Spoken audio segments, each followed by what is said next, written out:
자, 22에서 26번 법지문이 나와 있습니다. 근데 이 법지문의 경우에는 정보량이 많은 경우가 이제 많기 때문에 그런 경우에는 이제 법지문 같은 걸 읽을 때는 글의 구조, 디테일한 정보 하나하나를 다 기억하면서 가기보다는 글이 어떤 구조로 쓰여 있는가를 잘 생각하면서 읽고 나중에 그 디테일한 정보들은 그 구조를 기억하면서 왔다 갔다 잘 하면서 빠르게 찾아내는 것이 법지문을 잘 풀어내기 위한 방법이 될 수가 있습니다. 자, 근데 뭐 이번 시간에는 뭐 법지문 뭐 이런 요령을 가르치기보다는 시험을 위해서 이 내용 이해를 위주로 하기 때문에 저희 한번 같이 찢어보도록 하겠습니다. 자, 들어갑니다. 현대 산업사회에서는 주로 대량 생산이 이루어지기 때문에 그 과정에서 결함 상품이 발생한다.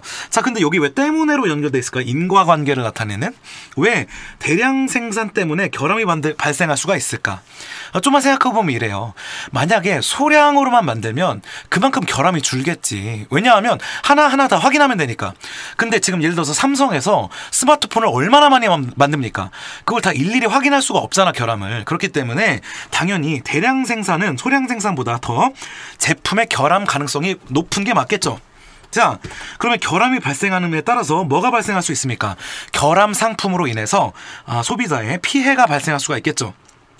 자, 이런 경우 피해를 입은 소비자가 구제를 받기 위해서는, 구제라는 거는 그 피해에서 어떤 보상, 배상을 받기 위해서는 제조물의 제조 과정에서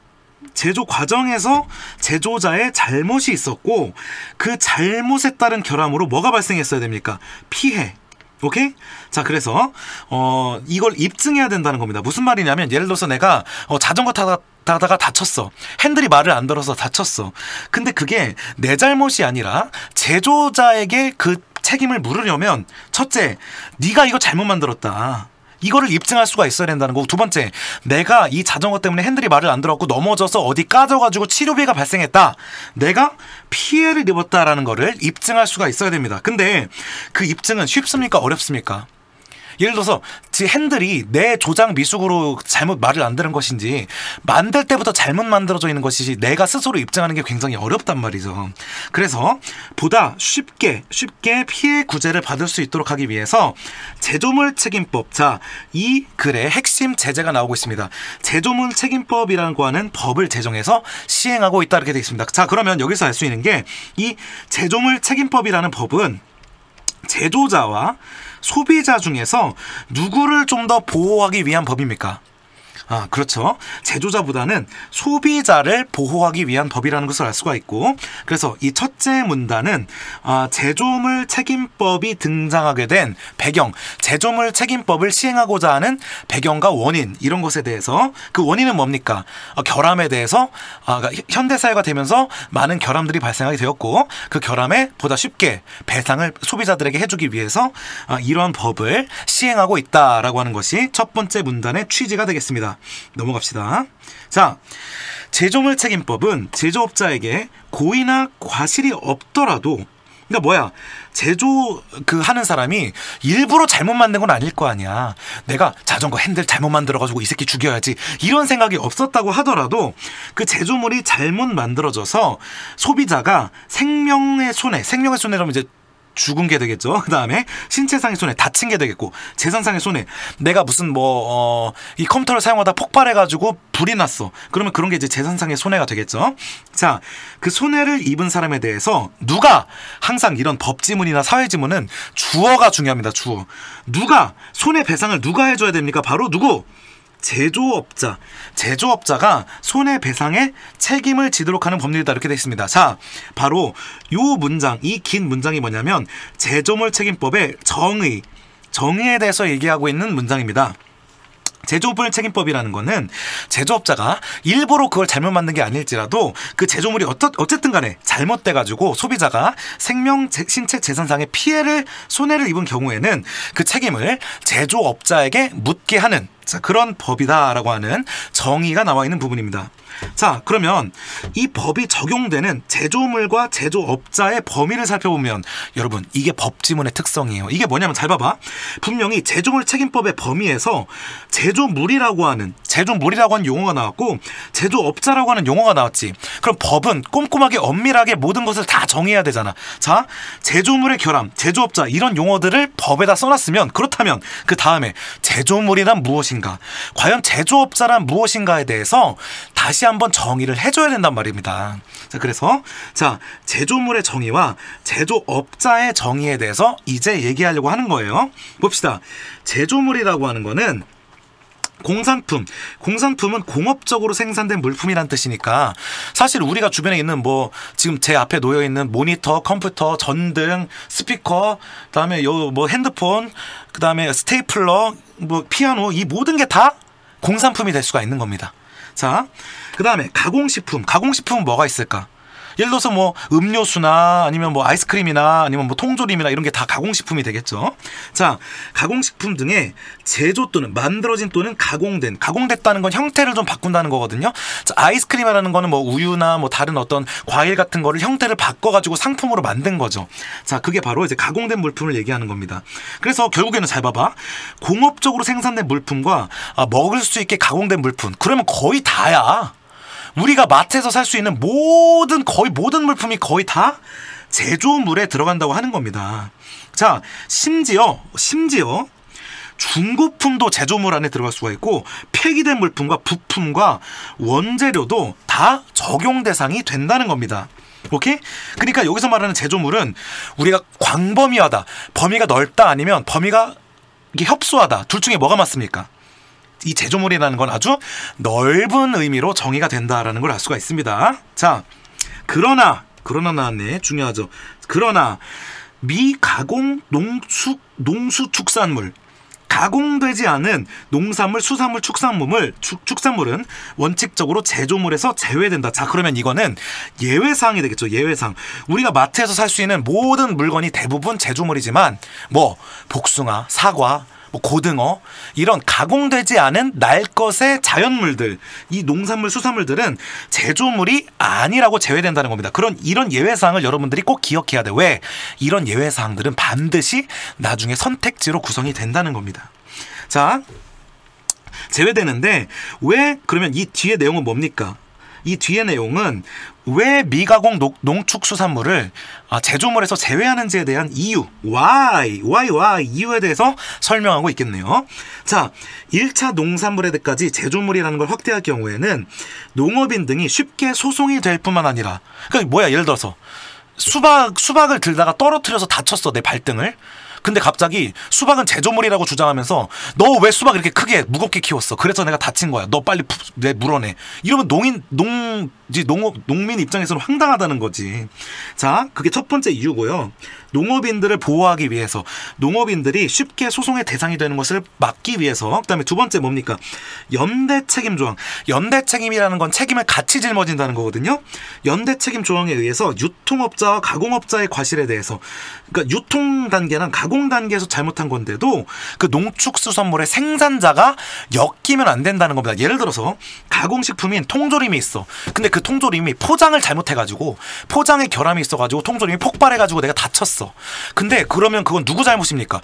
농산물을 기른 과수원 주인 잘못은 아니잖아. 근데 갑자기 연대 책임을 물면서 야, 너도 배상해. 너 복숭아 뭔가 잘못 만든 것 같아. 이러면 안 된다는 거지. 그래서 이 1차적인 농축수산물, 가공하지 않은 농축수산물들은 원칙적으로 제조물의 범위에서 제외된다라고 하는 얘기가 나와 있습니다. 자, 그리고 두 번째 뭐가 됩니까? 이번에 처음에는 지금 제조물의 정의와 제조업자의 정의에 대해서 알아보겠다고 했었죠. 자, 제조물의 정의는 이렇고 제조업자의 정의에 대해서 나오고 있겠는데, 부품 또는 완성품의 제조업자, 그러니까 완성품뿐만 아니라 부품들을 만든 제조업자들도 제조업자라고 하는 용어 안에 포함이 된다는 겁니다. 자, 그 다음에 제조물을 수입하는 것을 업으로, 또 신기하네. 제조물을 수입하는 것을 직업으로 하는 사람도 제조업자 안에 포함된다는 거고, 그 다음에 자신을 제조업자적 수입업자라고 제품에다가 표시해 놓은 사람, 그 다음에 제조업자를 알 수 없는 경우에는 제조물의 공급자가 제조업자가 된다. 자, 그래서 이 문단에 이제 그 기능을 좀 살펴보면은 제조물 책임법의 처음에 정의에 대해서 얘기하고 있는데 그 정의를 얘기하면서 제조물과 제조업자라고 하는 용어를 사용을 했단 말이죠. 그래서 그 제조물이 무엇인가, 제조업자가 무엇인가를 각각 따로 정의해 주는 거였고, 여기서 예외 사항이 우리가 생산하는 대부분의 이제 물품들은 제조물이지만 그 중에서도 사과나 뭐 농산품이나 뭐 이런 어떤 물이 뭔 소리야, 그다음에 당근 뭐 이런 것들, 뭐 물 이런 것들은 원칙적으로 제조물의 범위에서는 제외된다라고 하는 걸 알 수가 있습니다. 자, 그 다음 가봅시다. 자, 어떨 때 제조물에 책임을 져야 되느냐? 바로 제조물에 결함이 존재하는 여부. 그러면 결함이 존재하지 않으면 제조물을 책임질 필요가 없을 거고, 근데 만약에 결함이 존재하면 제조업자가 제조물에 대해서 책임을 져줘야 되겠죠. 자, 그 결함의 유형에는 첫째, 제조상의 결함, 둘째, 설계상의 결함, 셋째, 표시상의 결함이 있다. 이게 바로 법의 특성이라는 거야. 법은 엄밀해야 돼. 법에서 분명히 뭐라고 돼 있냐면은 제조물에 결함이 있을 경우에는 책임을 져야 된다 그랬는데, 그러면 대체 결함이 뭡니까? 이것에 대해서도 법이 대답할 수 있어야 되기 때문에 이런 걸 하나하나 다 꼼꼼하게 정의를 해주고 넘어가는 것이 법의 특성이라고 하는 겁니다. 자, 결함이라고 하는 건 첫째, 제조상의 결함, 설계상의 결함, 표시상의 결함이 있는데, 첫째, 제조상의 결함이라고 하는 거는 제조업자가 제조 또는 가공상의 주의 의무를 그러니까 실행하였음에도, 그러니까 제조할 때 또는 가공할 때 이런 의무가 있다라는 걸 실행했음에도 불구하고 제조 물품이 원래 의도된 설계랑은 다르게 제조 또는 가공된 경우, 이렇게 되어 있습니다. 자, 무슨 말이냐면 그럴 의도도 없었고 설계도 제대로 했어. 예를 들어서 자동차 설계를 아주 안전하게 했단 말이지. 근데 기계가 그거를 조립하는 공정에서 뭔가 삐끗 잘못돼가지고 뭔가 안전장치 하나가 결합이 안 됐어. 그래가지고 만약에 급발진이 일어났어. 그런 경우에는 제조상의 결함에 해당된다는 겁니다. 알겠습니까? 그러니까 그럴 의도도 없었고 설계도 똑바르게 했지만 제조되는 과정에서 잘못 만들어진 경우가 제조상의 결함에 해당되는 것이겠고, 자, 두 번째, 설계상의 결함이라는 건 뭐냐면 제조업자가 소비자를 고려하여 설계를 잘 했다면 제대로 위험을 피할 수 있었음에도 불구하고 그렇게 설계를 안 했을 때, 그게 바로 설계상의 결함이지. 무슨 말이야? 예를 들어서 자동차 엔진을 설계하는데 뭔가 실력이 부족하거나 아니면 뭐 재료비를 아끼기 위해서 안전장치 하나를 반드시 있어야 되는 걸 빼고 설계했어. 그런 경우에는 잘못 결합된 게, 잘못 제조된 게 아니라 애초에 설계 단계에 있어서 잘못 결합된 것이고, 그게 바로 두 번째, 설계상의 결함에 해당된다는 겁니다. 자, 마지막 표시상의 결함은 지시 경고 표시를 했으면 피해가 없었을 텐데 그것을 표시하지 않은 경우에, 자, 예를 들어서 비 오는 날에 폭발을 하는 희한한 컴퓨터가 있어. 근데 당연히 그러면은 비 오는 날엔 켜지 마시오라고 표기를 해줘야 되잖아. 근데 그런 표시가 하나도 없었어. 그래가지고 컴퓨터를 비 오는 날에 켰다가 폭발을 했어. 그러면 뭡니까? 표시상의 결함. 표시를 하지 않아서 생긴 문제가 있을 때 그런 걸 바로 표시상의 결함이라고 하는 겁니다. 자, 그래서 이 문단은 제조상의 결함이라고 하는 것에 세 가지 케이스를 정의해주고 있는 겁니다. 자, 그런데 피해자가 제조업자에게 손해배상을 청구를 하려면, 너 잘못 만들었으니까 물어내라고, 내 피해 사실을 물어내라고 청구를 하려면 원칙적으로는 이것저것 밝혀야 될 게 많아. 첫째, 제조물의 결함 사실. 야, 너 니가 그거 잘못 만들었어. 이거 입증해야 되고, 두 번째, 야, 내가 실제로 피해를 봤어. 내 손이 다쳤어. 그래서 치료비가 나왔어. 이거를 입증해야 되고, 세 번째, 그 결함 때문에 내 손해가 발생했어. 그러니까 내 실수가 아니라 네가 잘못 만든 결함 때문에 내가 다쳤어 라고 인과관계를 입증을 해야 된다는 겁니다. 이게 인과관계가 세 번째가 되겠지. 근데 우리 이거 입증하기 쉽습니까? 쉽지 않죠. 그래서 제조물 책임법은 이것을 어떻게 이제 정하고 있냐면, 소비자가 제조물을 통상적이라는 거는 많은 사람들이 일반적으로 사용하는 방법이란 뜻이거든요. 자, 그렇게 사용하다가 사고가 발생했다는 사실만 입증하면, 그러니까 야, 네가 잘못 만들었어, 뭐가 잘못됐어라는 걸 굳이 입증할 필요가 없이 남들 다 운전하는 대로 했는데 급발진을 했다, 내가 뭔가 특이하게 내가 희한한 방식으로 운전한 게 아니라 뭐 예를 들어서 1초에 엑셀을 70번 밟는 그런 특이한 방법으로 운전한 게 아니라 그냥 일반적인 방법으로 운전했는데 급발진이 났어 라고 하는 사실만 소극적으로 입장하더라도, 축소해서 입증하더라도 그 자체의 결함이 있어서 피해가 발생한 것으로 인정이 된다는 겁니다. 그러면 요 사실도, 그러니까 굳이 디테일한 인과관계까지 입증할 필요가 없이 남들 다 하는 방법대로 했더니 이게 결함이 있었더라라고 하는 거를 입증하면 충분하다라고 하는 거는 당연히 이 역시 제조자보다는 소비자의 입장에 서서 소비자를 보호하는 그런 정책이 되는 것이겠죠. 자, 한편 제조물의 결함으로 손해가 발생한 경우에 제조업자는 다음 중 어느 하나를 입증하면 손해배상 책임을 면할 수 있다.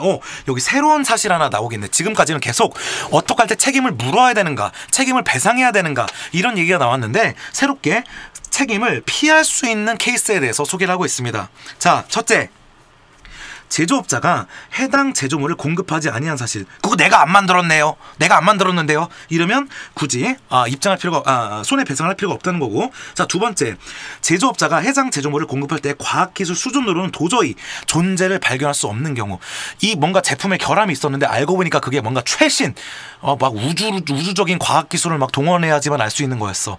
그러면 굳이 그 정도 이제 높은 수준의 기술을 요구한다면, 그러니까 그 제조물이 만들어질 당시에 그 결함을 발견할 기술이 존재하지 않았다면 굳이 책임을 지지 않아도 된다라고 하는 것이었고요. 자, 셋째, 제조업자가 공급할 당시 법령이 정하는 기준을 준수함으로써 결함이, 이것 좀 약간 이해 안 갈 수가 있는데 이게 무슨 말이냐면 잘 봅시다. 준수함으로써 결함이 발생한 경우, 무슨 말이냐면 예를 들어서 뭐 자동차에는 안전장치를 이렇게 해야 된다, 뭐 안전장치를 5개를 해야 된다는 법이 있었어. 그래서 정확히 5개를 해야 된다는 법이 있어갖고 5개를 했어. 근데 알고 보니까 그 안전장치를 4개를 해야지 결함이 안전한 것이지 5개 하면 뭔가 불안해. 근데도 이 사람은 제조할 때 법을 지키려고 5개를 만들었던 거야. 자, 그러면 뭐겠어? 이러한 부분에서는 법을 지키려고 이렇게 만들었던 것이므로 제조자가 굳이 책임을 질 필요가 없다라고 하는 게 이제 정해져 있다는 겁니다. 오케이? 자, 그래서 요 세 가지가 제조물에 결함이 있었다고 하더라도 굳이 제조업자에게 책임을 물을 수 없는 면책 사유, 책임을 면할 수 있는 사유에 해당된다는 겁니다. 자, 그 밖에 원재료 또는 부품 제조업자, 그러니까 그 최종적으로 만든 사람이 아니라 그 부품을 만든 사람의 경우에는 원재료 또는 부품을 사용한 제조업자의 설계 또는 제작에 관한 지시로, 무슨 말인지 알 것 같아. 자, 부품 공급한 사람은 그 부품이 입증하면 책임을, 부품 만든 사람한테 너 부품 왜 이렇게 만들었어? 라고 책임을 물을 때, 아니 그거 제가 부품 만들 때 자동차 전체적으로 만드는 사람이 부품을 이렇게 만들라고 나한테 지시를 했었어요. 내가 이 부품을 이렇게 만들고 싶어서 그런 게 아니라 나한테 이 부품 전체적인 그 자동차 공장에서 이 부품 이렇게 만들라고 지시한 거예요. 이걸 입증할 수만 있으면 부품 만든 사람은 책임을 면할 수 있다, 이런 말이겠죠. But 면책 사유에 해당되더라도, 그러니까 지금까지 알아본 이 세 가지 네 가지 사유들이 있죠. 책임을 면할 수 있는 사유에 해당되더라도 알면서도 예방 조치를 안 한 경우, 그 다음에 두 번째, 주의를 기울였다면 충분히 알 수 있었을 결함을, 그러니까 뭔가 막 고도의 기술, 미래적인 기술이 필요한 게 아니라 어느 정도 그냥 신경만 썼으면 그 결함을 발견할 수 있었던 경우에는 위에 면책 사유에 해당되더라도 책임을 피할 수 없다, 이렇게 되어 있습니다. 그러니까 이 전체적으로는 뭔가 이 제조물 책임법이 제조자보다는 소비자를 보호하기 위한 법이라는 것을 알 수가 있겠죠. 자, 마지막 문단. 제조물 책임법에 따른 제조업자의 배상 의무는 피해자의 생명, 신체 또는 재산상의 손해. 주어 중요하다. 잘 봐. 주어가 뭐냐면 제조업자의 배상 의무야. 오케이? 자, 그 다음에 뒤에는 뭐냐면 유통업자나 판매업자라고 하는 주어가 나와. 이 주어가 2개 나옵니다. 이걸 잘 봐야 돼. 자, 제조업자는 뭘 배상해야 되냐면 피해자가 생명, 신체 또는 재산상의 손해를 배상해줘야 됩니다. 아까도 계속 손해배상 이런 단어가 나왔지. 자, 그 다음에 손해배상의 책임 조치 이렇게 나왔잖아. 제조업자는 뭘 배상해야 되냐면 손해배상을 해야 되는 거야. 알겠습니까? 그리고 그 법의 기준은 뭐야? 법의 기준은 제조물 책임법이겠죠. 그러니까 제조업자는 제조물 책임법에 따라서 손해를 배상해야 된다, 이 말입니다. 오케이? 근데 유통업자나 판매업자는 무슨 법에 따라? 민법에 따라서 제조물 자체를 배상해야 됩니다. 이게 무슨 말이냐면 예를 봅시다.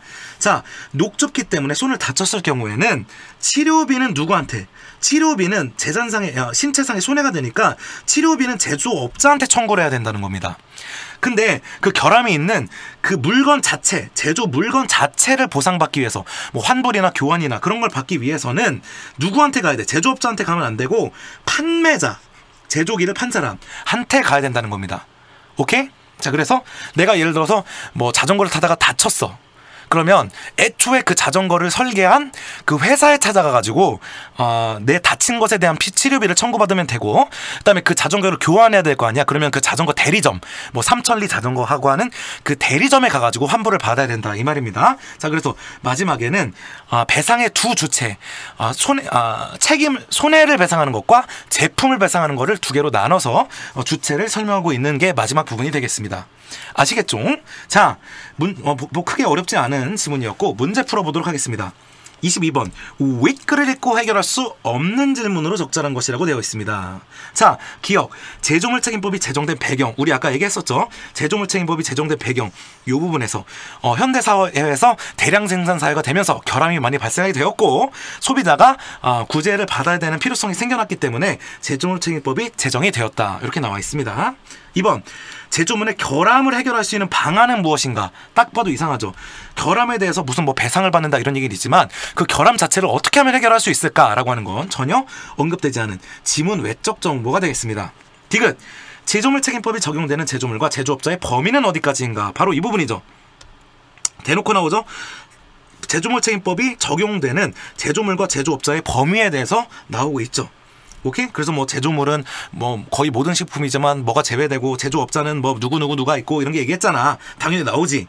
리얼, 손해배상을 청구할 수 있는 기한, 죄송합니다. 기한은 언제까지인가? 이 기한 전혀 나오지 않고 있죠. 외적 정보니까 답은 기억 디귿이어서 리번이 된다고 하는 겁니다. 문제 너무 쉽죠?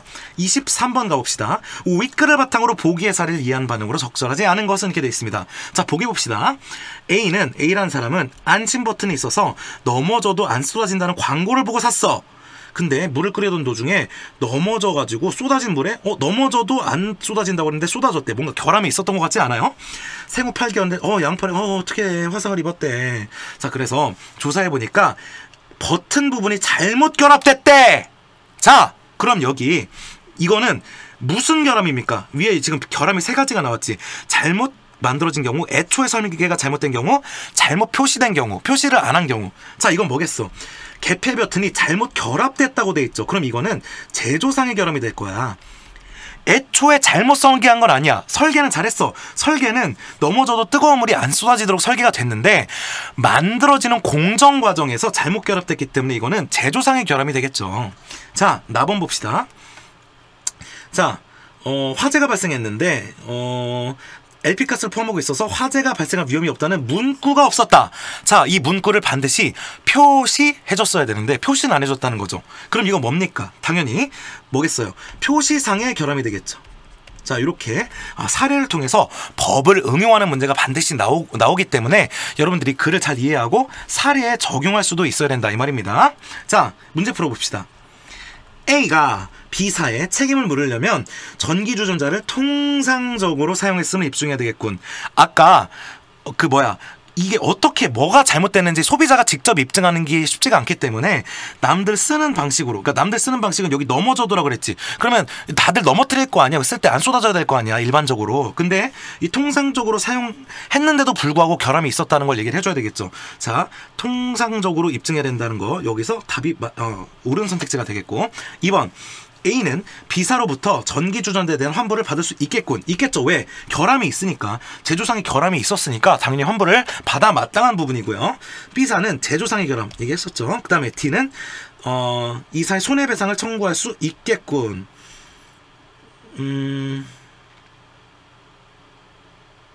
이거 뭔가 잘못됐다. 이거 뭔가 잘못됐다. 잘 봐. 이거 뭔가 잘못됐다. 이거 낚였다. 잘 봐. 2번이 뭔가 잘못된 것 같아. 왜냐하면 잘 봐봐. A는 B사로부터 전기 주전자에 대한 환불을 받을 수 있겠군. 이렇게 되어 있는데 여기서 아주 낚시가 있었네. 그게 뭐냐면 A는 B사로부터, 이 회사지, 회사, 제조사지, 제조사로부터는 주전자에 대한 환불을 받을 수 있는 것이 아니라 딸이 다친 것에 대한 치료비를 보상받을 수는 있지. 근데 이 전기 주전자를 환불받으려면 어디로 가야 됩니까? 대리점이나 판매업자한테 가야 되잖아. 그 위에 나왔었잖아. 이거 낚일 뻔했네. 나도 지금 읽다가. 자, 이 부분 문제였어. 오케이? 이게 문제였어. 그래서 재산상의, 신체상의 손해는 회사에, 그리고 제조물 자체, 물건 자체는 유통업자나 판매업자한테 구제받아야 되니까 2번이 틀린 선택지였네. 오, 이거 굉장히 좋은 문제였던 것 같아요.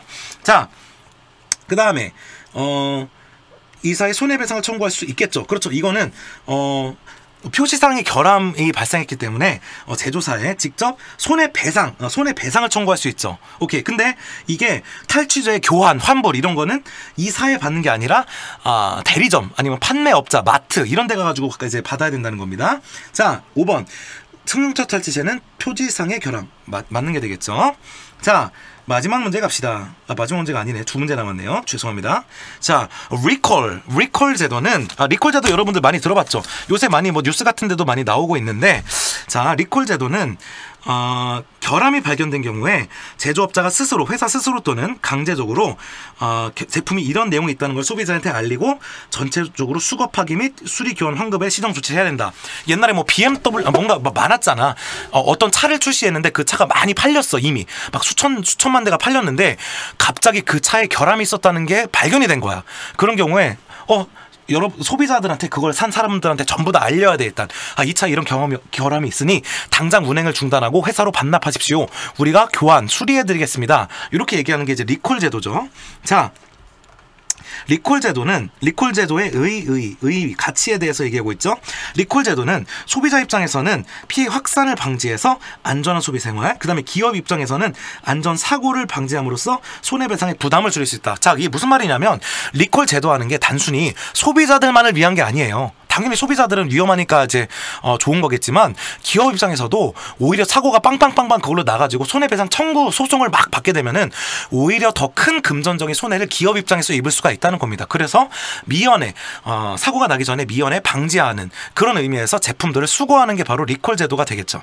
알겠습니까? 자, 그러면 가와 보기의 나를 비교했다고 했죠. 자, 가가 뭐냐면 제조물 표시법이고, 우리 그 지문에서 계속 얘기했던 제조물 표시법이 아니죠. 제조물 무슨 법이냐? 제조물 책임법이고, 그 다음에 제조물을 생산자가, 제조업자가 책임져야 된다 이런 말이겠죠. 그 다음에 나는 뭐냐면 리콜 제도가 되겠죠. 자, 제조물 책임법이 사후 피해 구제, 그러니까 사후라는 건 사건 발생 후 피해를 배상해 주는 거에 중점을 두고 있다면, 리콜 제도는 피해 확산 방지에 중점을 두고 있다. 맞죠? 피해 확산 방지 여기 이미 되어 있고, 그 다음에 제조물 책임법은 결함이 발생했을 때 소비자들의 피해를 구제해주는 제도였잖아요. 맞는 게 되겠죠? 자, 리번 제조물 책임법은 결함 제품으로 인한 소비자의 피해 사실에 대해서, 그 다음에 리콜 제도는 결함 제품 자체에 대해서 책임지는 제도이다. 맞는 게 되겠죠? 야, 아까도 얘기했지만 제조물 책임법은 제품 자체에다가 책임을 져서 교환 환불하는 건 아니고 피해에 대해서, 손해에 대해서 배상하는 책임이 바로 제조물 책임법이라고 하는 겁니다. 자, 그 다음에 리콜 제도는 결함 제품 자체를 수거 파기해가지고 교환 환불하는 거겠죠. 자, 이 지문 읽을 때 손해를 배상하는 것이냐, 제조물 자체를 배상하는 것이냐, 이 두 개가 다르다는 개념을 여러분들이 확실히 알고 있어야 이번 기말고사 때 문제를 잘 풀 수가 있을 거예요. 분명히 낚시 걸 거야, 선생님들이. 자, 3번 가와 달리 나는 제조물 책임법과 달리 리콜 제도는 결함이 발견된 경우 소비자에게 결함 내용을 알리는 제도이다. 그렇죠. 제조물 책임법은 알리는 게 아니라 소비자가 피해가 발생했을 때 그것에 대해서 배상하는 거지만, 리콜 제도는 소비자들한테 야, 니네 이틀 전에 산 그거 결함 있었어 라고 알리는 게 리콜 제도니까 3번도 맞는 게 되겠죠. 자, 리콜 제도와 달리 제조물 책임법은 소비자의 요청이 있어야만 이행된다. 맞죠? 소비자가 결함이 있었고 피해 사실을 입증해서 제조물 책임법에 의해서 배상을 요구해야만이 성립하는 것이고, 리콜 제도는 자발적으로 또는 이제 그 회사 측에서 소비자들이 결함을 모른다고 하더라도 결함이 있었어라고 이실직고 하는 것이기 때문에 당연히 맞는 것이 되겠죠. 자, 그럼 답은 자연스럽게 5번이 될 겁니다. 가와 나는 모두 제조물의 결함으로 인한 소비자의 손해 발생을 필수 조건으로 하고 있다. 자, 제조물 책임법과 그 리콜 제도는 모두 소비자의 손해 발생을 필수 조건으로 하고 있다. 아니죠. 간은 맞아. 간은 손해 발생이 필수 조건이 돼야 돼. 반드시 손해가 발생해야 제조물 책임법이 적용이 됩니다. 근데 리콜 제도는 반드시 손해가 발생하지 않아도 발견되기만 해도, 굳이 아직 사고가 안 났다고 하더라도, 아직 아무도 한 명도 사고가 안 났어. 그래도 그 회사 측에서 갑자기 막 그 사후 테스트를 해보다가 뭔가 사고 날 가능성이 있어, 결함이 있어. 그게 발견된 경우에는 리콜 제도를 실시할 수가 있다는 겁니다. 그래서 손해 발생이 나는 필수 조건이 아니라고 하는 겁니다. 아시겠죠? 자, 25번으로 넘어가 봅시다. A와 B에 대한 이해로 적절하지 않은 것이냐 되어 있는데, A가 뭐냐면 제조물이고 B가 제조업자죠. 아까 그 정의에 대해서, 제조물과 제조업자의 정의에 대해서 설명한 부분 기억나죠? 그 부분에 대한 문제였습니다. 자, 1번 화장품 건전지. 자, 이건 뭐가 되냐면 공산품이 되겠죠. 공산품. 그러니까 생산해서 찍어낸 그런 제품인데, 고등어는 A에 제조물에 포함되지 않는다. 맞게 되겠죠. 왜? 아까 뭐라고 했습니까? 1차적인 농축수산물은 제조물에 포함되지 않는다고 돼 있으니까 맞는 게 되겠고, 2번 중고자동차는 A에 포함되며 수입하는 자는 B에 해당된다. 이것도 맞는 게 됩니다. 왜냐하면 아까 분명히 뭐라고 했냐면은 제조물에 대해서 얘기할 때 중고물, 중고품, 여기 보면 중고품도 제조물 안에 들어가며, 또 하나 여기 보면은 제조물 수입을 업으로 하는 자가 제조업자가 포함된다. 각각 다 지문에 나온 내용이기 때문에 3번 선택지는 맞는 선택지가 되겠습니다. 2번 선택지는 맞는 선택지가 되겠고, 그 다음에 3번 통조림은 제조물에 해당되고 이를 제조한 자와 복숭아를 생산한 자 모두 제조업자에 해당된다. 이렇게 되어 있는데 이거는 아닌 게 됩니다. 자, 왜냐하면 자 봅시다. 복숭아 통조림이 제조물에 해당되는 건 맞아요. 왜냐하면 복숭아 통조림은 가공식품이기 때문이지. 근데 이거를 제조한 사람, 자, 이 제조한 사람하고 그 다음에 제조한 자가 이 제조업자에 생산되는 건 맞아. 근데 뭐가 틀리냐면은 복숭아를 생산한 사람이 제조업자에 해당될 수가 없다는 겁니다. 그거는 어떻게 유추할 수가 있습니까? 아까 분명히 1차적인 농수산물은 제조물에 포함이 안 된다고 돼 있죠. 그 근거로 뭘 들었습니까? 이 1차적인 농산물을 생산한 농부나 어부 같은 사람들이 뭐 가공식품, 가공 제조업자에 대해서 연대 책임을 지는 것을 방지해야 된다고 했었죠. 그러면 제조물 책임법이라는 것 자체가 1차 농수산물 이거 자체가 제조물에 포함이 안 되는 것은 물론 그것을 생산한 사람이 제조업자에 포함되지 않는다는 것도 우리가 충분히 유추할 수가 있겠죠. 그렇기 때문에 답은 3번이 되겠고, 4번 부품 결함으로 고장이 났다면 부품 만든 사람은 아까 분명히 제조업자에 대해서 얘기할 때 제조한 사람을 포함해서 부품을 만든 사람도 제조업자의 범위 안에 포함된다고 되어 있으므로 맞는 것이 되겠고요. 5번 제품을 공급했을 당시에 기술 수준으로는 발견할 수 없었던 결함이라면은 손해배상이 면제된다. 이것도 우리가 아까 충분히 지문에서 검토했던 내용이기 때문에 맞는 선택지가 되겠습니다. 자, 하나 더 있었네. 자, 문맥상 의미가 기억과 가장 가까운 것은, 자, 기억이 무엇이냐. 자, 기억이 안 보이는데 기억이 어딨냐? 결함을 알면서도, 제조업자가 결함을 알면서도, 이게 이제 기억이 되겠네요. 자, 이거의 의미와 가장 가까운 것은, 자, 결함을 안다는 거는 결함을 인지했다는 거죠. 어떤 사실로서 인지하는 것을 말하는 건데, 자, 1번 이 문제는 당신이 인지해서 처리해야 된다. 아니죠. 여기서 알아서라는 얘기는 뭐겠어요? 당신이 알아서 판단해서 처리해야 된다는 뜻이겠고, 그래서 답이 아닌 거고, 2번 밖으로 나와서야 날씨가 추운 사실을 인지했다. 답은 2번이 되겠고, 3번 그녀는 차는 없었지만 운전을 할 줄 인지했다. 아니죠. 이건 뭐예요? 능력이 있다라고 하는 뜻이 있는 알다가 되겠고, 그 사람은 공부만 알지, 공부만 한다, 그것만 한다, 그 행위만 주구장창 한다라는 뜻이겠고, 그 다음에 5번 그녀는 그의 사랑 고백을 농담으로 인지하고, 인지가 아니라 여기 뭐야, 여기다, 농담으로 여기고 생각하고 지나쳤다, 이런 게 되니까 답은 2번이 되겠습니다. 오케이?